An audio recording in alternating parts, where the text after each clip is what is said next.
The rifle barrel pressed against my temple was steady. Too steady. Officer Suyen of the Korathi Defense Fleet didn't shake like the others. Smoke still rose from the colony ruins around us, and somewhere in the debris field above, human ships were hunting down the last of her battle group. I could have killed her 10 seconds ago when I found her pinned under that beam. Should have, by every military doctrine ever written. Instead, I'd pulled her free. Now she had my sidearm. "You are Eli Carter," she said, her translator rendering her voice with an odd musical quality. "The ghost of Tarsus. 63 confirmed kills. You murdered an entire diplomatic envoy." They weren't diplomats. I kept my hands visible, non-threatening. They were slavers wearing nice suits. And I didn't murder them. I stopped them. Her finger tightened on the trigger. Orange blood seeped from a gash across her gray-blue forehead, dripping past one golden eye. She was terrified. I could see it in the way her breath caught, the slight tremor finally showing in her wrist. "The galaxy calls your species monsters," she whispered. "They say humans don't just fight wars, they enjoy them. That you torture prisoners. That we eat our enemies for breakfast." I sighed. "Yeah, I've heard the propaganda.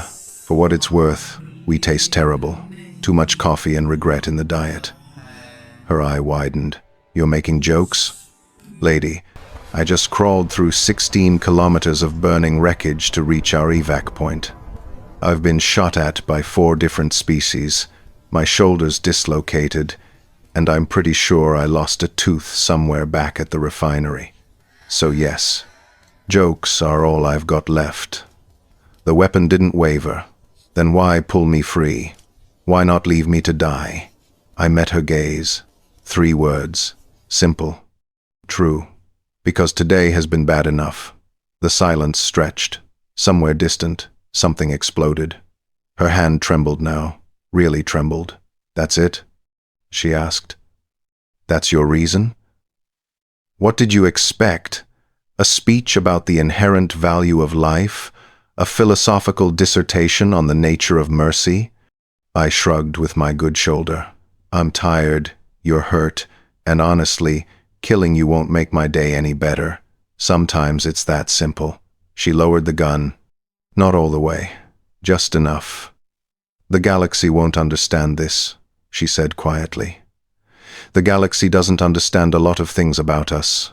I offered my hand. "Eli Carter." "Yes, the ghost." "No, I don't eat people. I'm more of a pasta guy, if we're being specific." She stared at my hand like it might explode. Then, slowly, she took it. "Suyen, Officer 2nd Class, and I don't know what to do with you. How about we start with not shooting each other and work from there?" 3 days later, the broadcast went out. Suyen had insisted, against orders, against common sense, against every survival instinct in the handbook. She'd recorded everything on her tactical recorder, the ruins, the conversation, my dumb jokes.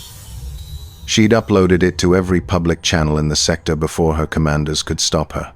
The title she'd chosen was simple: "Why Spare Me?" Within hours, it had 17 billion views.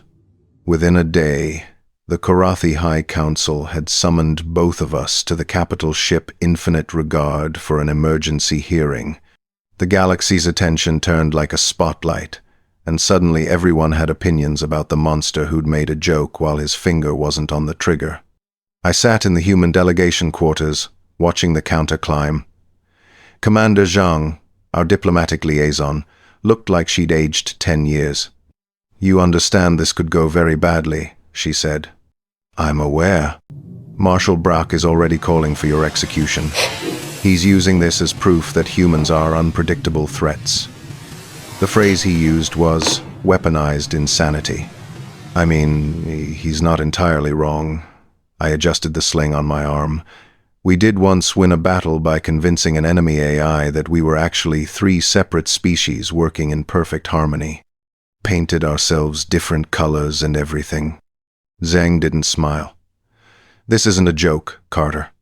Everything's a joke if you squint hard enough. The High Chancellor wants to meet you, personally. She's curious. That made me pause. High Chancellor Veyra was a legend. 400 years old, witness to the founding of the Galactic Concordance, architect of the Treaty of Silent Stars. If she was curious, things were either very good or catastrophically bad. When? 2 hours. And Carter? Don't improvise. The council chamber was designed to intimidate. Vaulted ceilings that disappeared into artificial stars, counselors from 200 species arranged in concentric rings, and at the center, a platform where the accused stood alone. I walked out like I owned the place. Confidence is 90% of survival, and the other 10% is duct tape and spite. High Chancellor Veyra watched from her throne with eyes like ancient amber. She was tall, elegant, crystalline structures growing from her shoulders that refracted light into patterns of authority. Marshal Brakk sat to her right, all muscle and battle scars and barely restrained violence. He looked at me the way you'd look at a plague rat. Suyen stood to the side, flanked by her own people. Our eyes met briefly. She nodded, just slightly. Eli Carter, Veyra's voice filled the chamber without amplification. You stand accused of no crime, technically, but you have become complicated. The galaxy wants to know, what is humanity? Tired, mostly, I said. Also hungry. Your food synthesizers don't do pizza right. Brakk surged to his feet. This is exactly the problem. Humans mock everything. They treat war like a game, mercy like a tactic, and honor like a choice, I interrupted. Honor's a choice, Marshal. So is cruelty. I chose mercy because it was easier than adding one more body to the count. You want to execute me for that? Fine. But let's be clear about what you're really angry about. And what is that? Veyra asked, leaning forward. You're afraid because you don't understand us. We don't fit your models. We use duct tape and scrap metal to fix fusion drives. We turn cargo containers into assault platforms. Last week, our engineers stopped an enemy dreadnought by hacking their coffee machines and making every synthesizer on board play heavy metal at maximum volume simultaneously.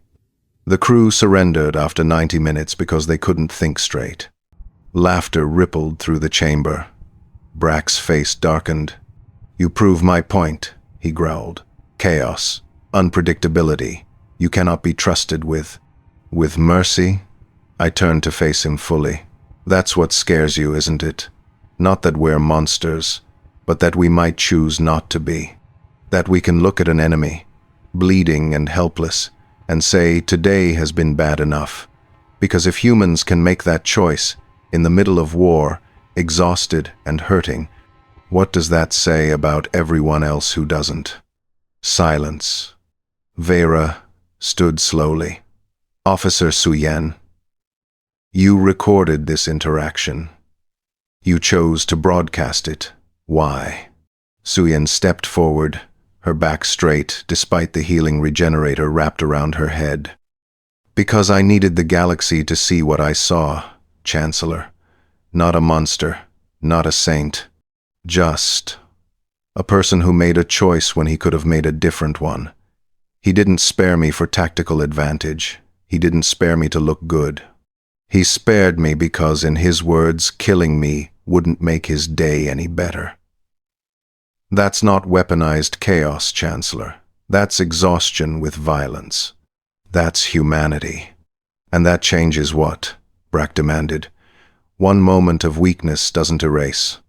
It's not weakness, I said quietly. It's leverage. Every eye turned to me. You want to know humanity's real weapon? I continued. It's not our improvisation or our stubbornness or our stupid jokes. It's that we can turn anything into an advantage, even mercy. Especially mercy. I spared Officer Suyen. 3 days later, 17 billion people watched her ask, "Why spare me?" and heard my answer.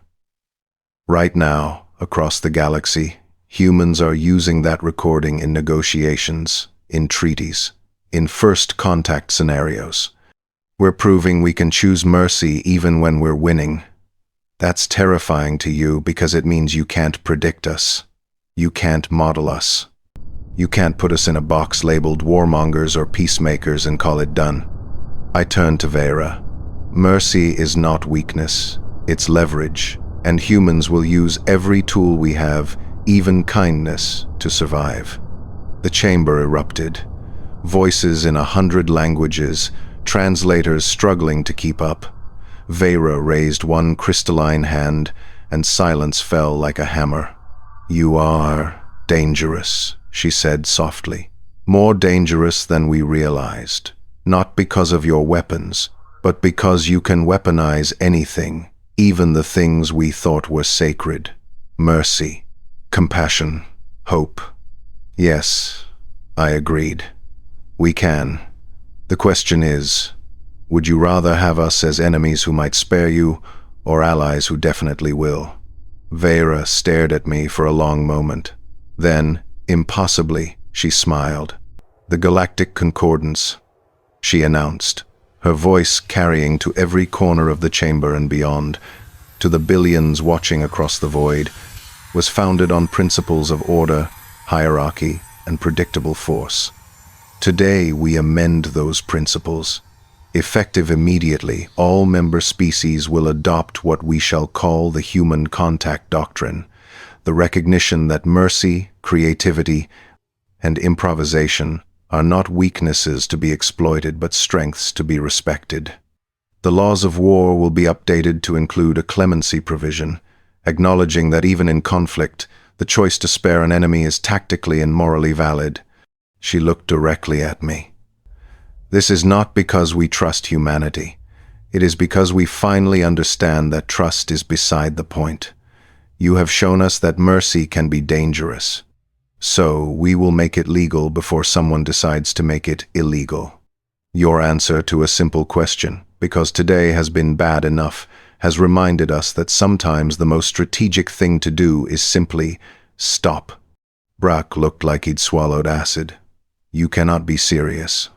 "I am always serious, Marshal, which is why I recognize when others are being sincere, even wrapped in humor." Veyra's gaze swept the chamber. "Let the record show. Galactic Law has changed today. Not because of threats or force, but because one human was too tired to kill, and one Korathi officer was brave enough to ask why." Later, in the corridor outside, Suyen found me leaning against a viewport, watching stars slide past. "That was insane," she said. "Yeah, but it worked. You really think mercy is just leverage to humans?" I turned to look at her. "Honestly, no. I think sometimes we're just tired and don't want to make things worse. But if the galaxy needs to believe we're playing four-dimensional chess with morality to take us seriously, I'll let them believe it. Whatever keeps people alive." She was quiet for a moment. "You know this won't end conflict. There will still be wars." "I know. But maybe now there will be one more reason to stop shooting. One more person asking, 'Why spare me?' And actually getting an answer. That simple. That simple." She hesitated then. "For what it's worth. Thank you for pulling me out of the rubble." "For what it's worth, you're welcome. And Suyen, next time you broadcast something, maybe give me a heads up first. I would have worn a nicer shirt." She laughed. Actual laughter, bright and clear, noted, although I think the blood and dirt added to the authenticity. "Great.